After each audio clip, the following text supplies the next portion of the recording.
Hello, everybody. This is Anna Karenina by Leo Tolstoy. Part 2, Chapter 17. Stepan Arkadyevitch went downstairs, his pockets filled with promises to pay, due in 3 months, which the merchant had given him. The sale was concluded. He had money in his pocket. Sport had been good, hence he was perfectly happy and contented, and would gladly have dispelled the sadness which possessed him. A day beginning so well should end the same. But Levin, however desirous he was of seeming amiable and thoughtful towards his guests, could not drive away his ill humor. The species of intoxication which he felt in learning that Kitty was not married was of short duration. Not married and ill. Ill, perhaps, from love of a man who had jilted her. It was almost like a personal insult.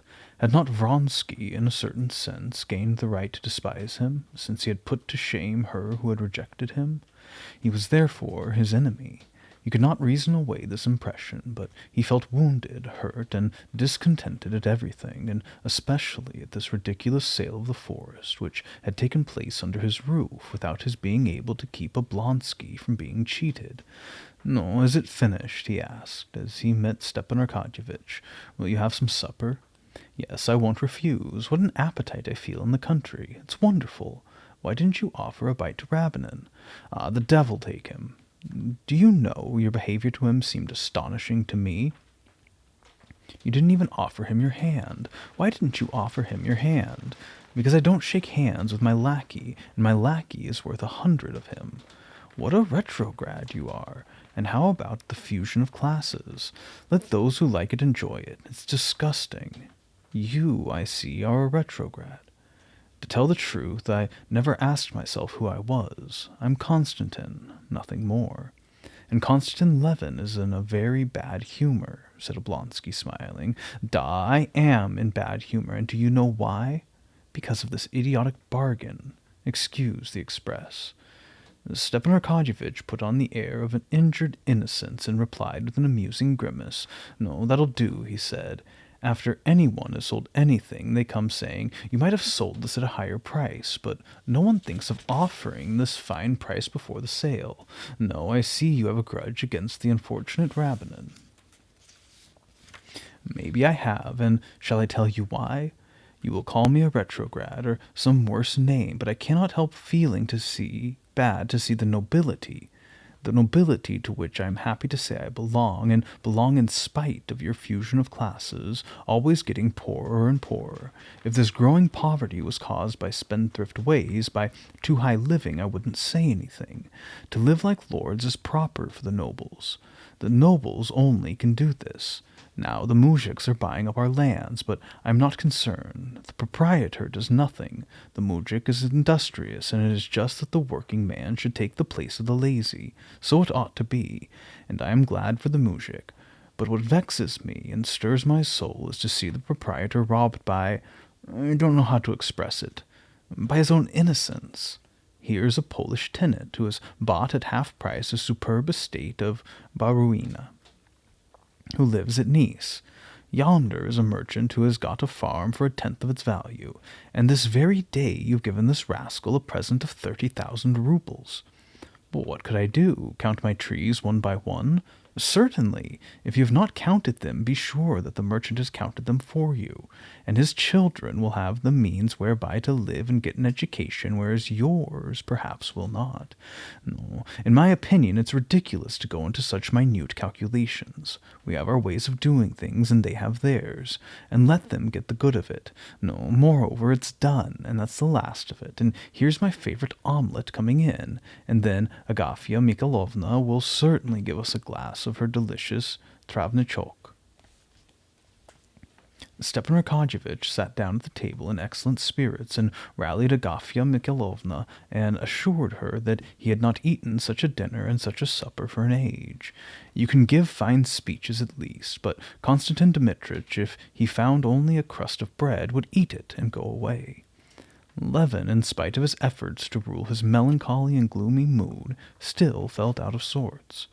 There was a question which he could not make up his mind to put, finding neither the opportunity to ask it nor a suitable form in which to couch it. Stepan Arkadyevitch had gone to his room, and after a bath had gone to bed clad in a beautiful frilled nightgown. Levin still dallied in the room, talking about 100 trifles, but not having the courage to ask what he had at heart. "How well this is arranged," said he, taking from its wrapper a piece of perfumed soap, an attention on the part of Agafya Mikhailovna which had not attracted Oblonsky's attention. "Just look, isn't it truly a work of art?" "Yes, everything is getting perfect nowadays," said Stepan Arkadyevitch with a beatific yawn. "The theatres, for example, and, yawning again, these amusing electric lights."